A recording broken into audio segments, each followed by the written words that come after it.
You're listening to the newest episode of Life Equals Choices, Choices Equal Life, with your host, Kim Olver. This is Kim, and welcome to the 35th episode of Life Equals Choices, Choices Equal Life. Today I want to talk with you about helping your students develop self-discipline. Children are born with a brain that's wired to develop behaviors that will get them what they want and need. The first behavior they have upon entering the world is crying. Infants are quite adept at using this skill to put the adults in their life into frantic action to stop them from typically involves finding the magic answer of what they want at that particular moment in time. The parent who spends the most time with the child is usually best at this, having learned to discriminate the child's different types of cries. There is the I'm hungry cry, I'm tired cry, I've got a wet or dirty diaper cry, something's hurting me cry, I'm scared or startled cry, I'm bored, lonely cry, or I lost my thing of interest cry. Outsiders wonder how the parent developed their superhuman skill, but the parent knows it's just about spending time with the child and paying attention. Between 2 and 5, children start to get societal cues, typically from their parents, about what crying will and will not be tolerated. This is often gender-related. Boys begin to get the message that when they are hurt, they should buck up, be a man, quit your crying or I'll give you something to cry about, and various other methods to underscore the gender stereotype that men don't cry. Girls, on the other hand, tend to be coddled when they cry. It should come as no surprise, then, that we see more depression among females and more anger management issues with men. This same pattern holds true in the classroom.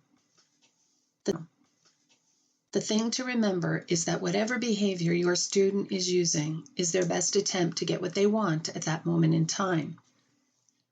Another interesting point I ask teachers to consider, particularly preschool and elementary teachers, is that there are differences in learning and socialization behaviors in boys and girls. Male, the class norms are frequently biased against boys and normal boy behavior. This is beyond the scope of this particular podcast, but if you're interested in more on the subject, check out the book Boys and Girls Learn Differently by Michael Guerin and Kathy Stevens. Due to the lack of understanding of culture differently by Michael Guerin and Kathy Stevens. Due to the lack of understanding of cultural difference, children of color also have behavior that is punished at a higher rate than their white classmates. For more information on this, stay tuned for a webinar series I am putting together in conjunction with Prairie State College for school teachers. Despite all your awareness of gender and cultural norms and behaviors and your steadfast commitment to creating a needs-satisfying environment for all in your class, there will still be the occasional behavior challenge you will need to address. I want to lay out some progressive discipline steps that can be taken to help students learn the challenging process of self-discipline. A teacher's job is to educate their students. This is what you are prepared to do in your university classes. However, are you prepared for effective interventions when your students are not interested in being educated? I know you're not prepared to be a therapist. Students get back on the learning track when they have taken a detour. Sometimes students will be in a bad mood. There are things that happen both in and out of school that have huge effects on your students. These things can't be ignored. I want to provide you with a Socratic questioning process developed by Dr. William Glasser to assist students to think through their own problems to find a solution. You may be called upon to coach your students into making better choices. Coaching is different than counseling and certainly within your purview as a teacher.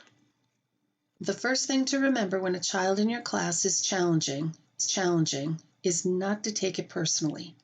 This can be hard to do when said child is leveraging an attack against you. Understand it's not personal. The behavior of the student is not the actual problem.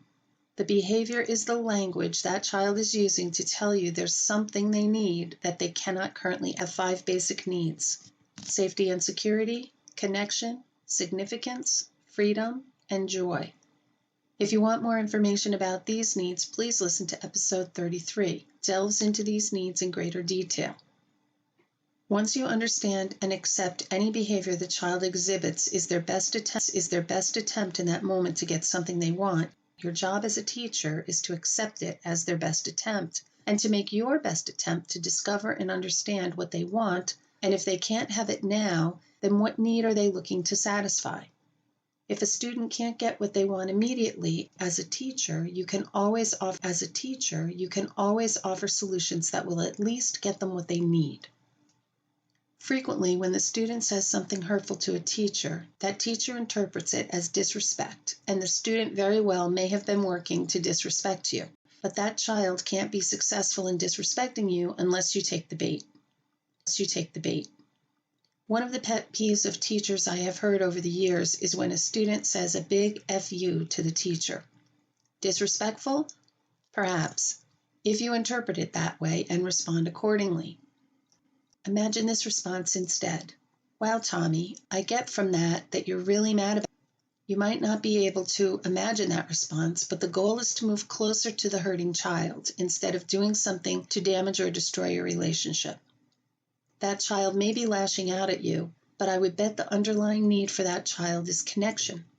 However, it could be that they aren't feeling safe, the safety and security need, or important, the significant need, or free, the need for freedom. The progressive model of discipline. Number 1, when you feel yourself moving in the direction of a non-helpful response, remind yourself that this behavior is your student's best what they want in that moment, and your job is to help them figure out what they want and to be able to get it without disrupting your class. Whatever the disruptive behavior, remind the student that one of the classroom guidelines is to check out of the learning quietly so as not to disrupt other people's learning and ask if it's possible to get back on. Number 2, should you realize the student is not willing to return to task, you can ask if they would like to take a time out in the back of the room where they can disengage from the learning process temporarily but still stay in the classroom. You will want to create an inviting space for students in the back of the classroom, unseen by other students, where they can engage in quiet activities. They could read a book, meditate, do some deep breathing, play quietly with a toy, complete a puzzle, or simply listen to you while pretending not to engage. This is likely to happen anyway, that they will be listening to you. Number 3, if the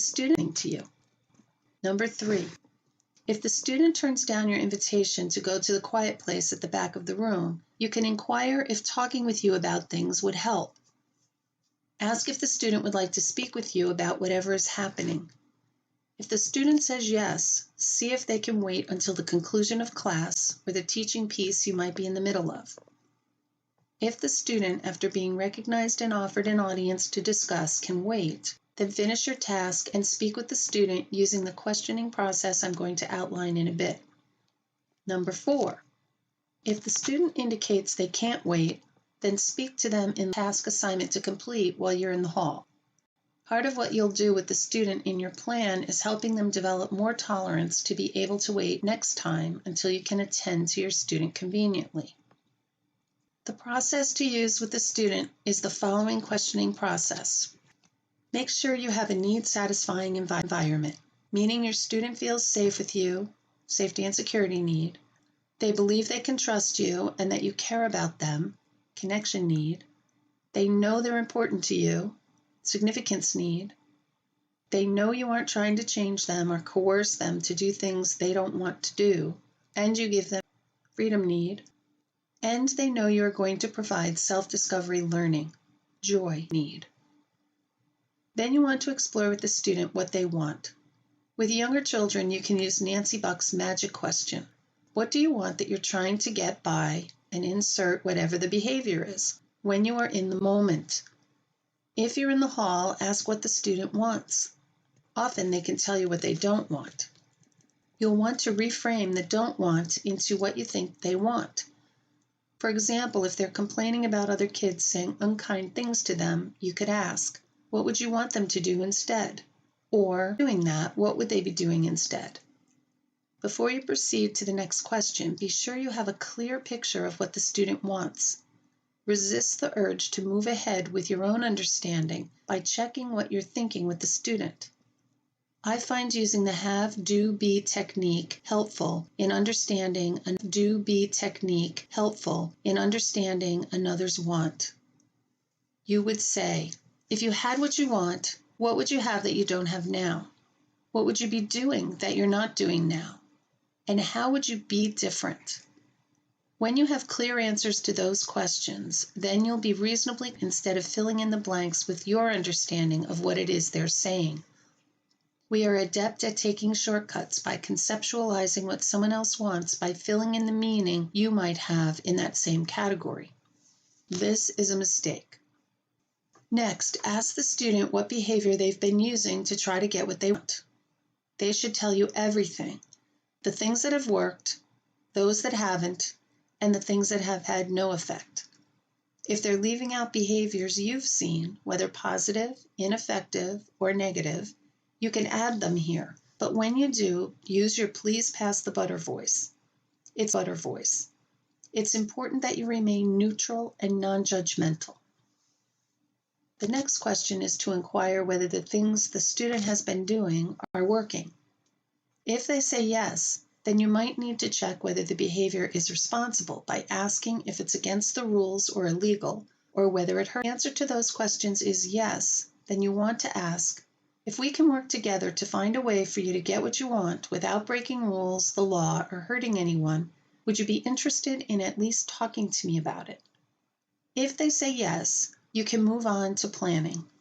If they say no, you either want to respect their decision or move into negotiating. However, when you ask if what they're doing is working and they say no or not fast enough or they don't know, then you can move on to the next question. The next thing to ask is if they're willing to do something differently to get what they want. At this point, you're basically asking permission to discuss what doing things differently could look like. You want a yes, so you can go on, but if the student isn't interested in creating a new plan, then you'll want to ask what they think will happen if nothing changes. This is also asked in your please pass the butter tone. It's not meant as a threat. You simply want the student to be informed that if their current behavior persists, something will likely happen, and you want to be sure they know what that is before they make their final decision.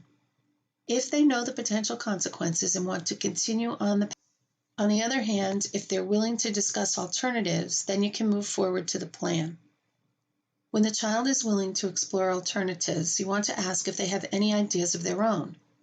Whenever you can go with a child's plan, the better off you are, because their buy-in will be higher. Sometimes a child may be looking for suggestions from you. Anytime you offer suggestions for a plan, you want to offer at least 3, so you're not influencing their thinking process. It is crucial for you, the teacher, to stay neutral. You want the student to make their own decision about what they think would be best. When you give only 2 options feels like a forced choice, an ultimatum that doesn't allow for much choice at all. 3 options provide the experience of choice, and if you can come up with other options, great. Whatever the student picks becomes their choice. When providing 3 options, it is usually some version of the following. 1, you can keep doing it exactly the way you're doing it. 2, you could do it worse. Or 3, you could do it better. Another way to offer 3 choices, which I like to offer in job situations or relationship situations, you could keep trying to change it, you could accept it, or you could leave it. And another way is you could change what you're doing, you could change what you want, or you could change how you think about it. Those are 3 models for giving 3 choices, and whenever you offer 3 choices, you want to end with, that's all I can think of. Students will come up with yet another option that maybe combines some of what you've already talked about, and then they can really own that choice as their own. Number 5. Sometimes the student can be so disruptive and refuses any efforts to redirect. In this case, it's best to move closer to the student and in a low, compassionate voice, explain what you're going to have to do if they can't calm down, meaning you'll have to ask them to leave the classroom. Be sure they know you don't want to do that and that you're willing to discuss the problem in the hallway, but if they insist on interrupting everyone else's learning, you will need to ask them to leave the room. This should always be a last resort reserved for persistent disruptions and safety concerns. Number 6. You can begin by offering the student time to wait in the hallway until they have regained composure and then can re-enter the classroom. Number 7. If they can't be quiet in the hall, you may have to tell them to go to the connection room or to the principal's office, neither of which are meant as a punishment. Both places are supposed to be constructed as areas of safety where the child can regroup and process what's happening with them so they can quickly return to the class. We'll close the loop with you by meeting with both you and the child to fill you in on what was going on and how you might be able to be more helpful to the student in the future, or to tell you what happened had no roots in the classroom and occurred because of something that happened elsewhere. If you don't get that closure voluntarily, try to seek that closure yourself by either talking to the student or to the person who intervened with them. Depending on the seriousness of the behavior, you may need to use your judgment to decide where in this progressive discipline model you should begin. For example, if the behavior is a big, in-your-face FU, you may not begin with asking if they can get back on task. That behavior requires more active intervention on your part, such as inviting the student into the hall for a conversation. The situation might call for negotiating differences when the student is disrupting because of you or something that's happening in the classroom. If you recall episode leadership, I was talking about leadership in business. However, you, as a teacher, are also a leader. What makes an empowered leader, among other things, is creating that need-satisfying environment where your students, as well as yourself, can get your 5 basic needs met if you choose to. Students, as well as yourself, can get your 5 basic needs met if you choose to. Should you become the teacher who prioritizes your students' needs above your own, you will lean toward the laissez-faire leader. If you prioritize your own needs above your students', you will lean more towards the dictator teacher. Those 2 categories, balancing the importance of your needs and your students' needs equally. In balancing your needs, the needs of your students, and the particular needs of the student acting out, I strongly encourage you to practice the art of good negotiation. And I'm not talking about the kind of negotiation that leads to you needing to win because you're the teacher. I'm talking about negotiating until you have a win, the class wins, and so does the troubled student. You should walk away from the negotiation with everyone getting their needs met. You may not all get exactly what you want, but your underlying needs will be met. Like you might a friend. Don't tell them what to do. If he or she wants something you don't like, make a counteroffer. Be sure to tell the student what you need. In school, your highest needs are keeping students safe, ensuring respect for everyone, and providing learning opportunities. If one student of you providing those 3 things, then you need to talk with that student about how you want them to have what they need, and you also want what you need. Tell them what you need and ask what they want and work together to find a workable solution. You can't compromise on safety, respect, and learning. And you also want to be sure that everyone, including the student you're talking with, can also have safety, connection, significance, freedom, and joy in the classroom. Allow them to propose what they think will work to accomplish those goals. If you accept, great. If not, propose a counteroffer. Satisfied with the outcome. Resist the temptation to pull the teacher card. You know what I mean. Deciding that you know best and dictating what the solution will be in a take it or leave it kind of way. If you and your student can't have exactly what you want, you should both at least be able to get what you need. This is why it's important for you to listen to your student, to do the best you can, to understand the need or needs behind your student's want, so you can help find an acceptable solution for everyone. Your job in the negotiation is to explore what your student wants, what they ultimately need, towards a win-win-win-win solution. Yes, that's 4 wins. You win, your student wins, the class wins, and your relationship with that student wins for going through the process. If the student is too young to have this level of conversation, all you can do is propose at least 3 options. In this case, imagine which are the most likely top 3 needs that could be causing the problem and propose 3 choices, one that would meet each of the needs that could be the problem. Whichever one they choose will give you a hint about how to adjust the environment to be more needs satisfying for that student. If they choose the connection solution, you can assume the child needs more connection. If they choose the significant solution, assume that's what they need, and so on. The idea is to help all the students get their needs met in ways that don't frustrate yours and allow for safety, respect, and learning in the week when the topic is going to change to mental freedom. I'm super excited to tell you more about this new creation of mine. I will be chatting with the first 6 people to go through my mental freedom group coaching program. I'm currently taking names for the second cohort if you're interested. Just go to www.therelationshipcenter.biz, hover over coaching, and then click on Mental Freedom Group Coaching to learn more and get on the wait list. I'm looking forward to next week. Talk with you then. This has been another thought-provoking episode of Life Choices Equal Life.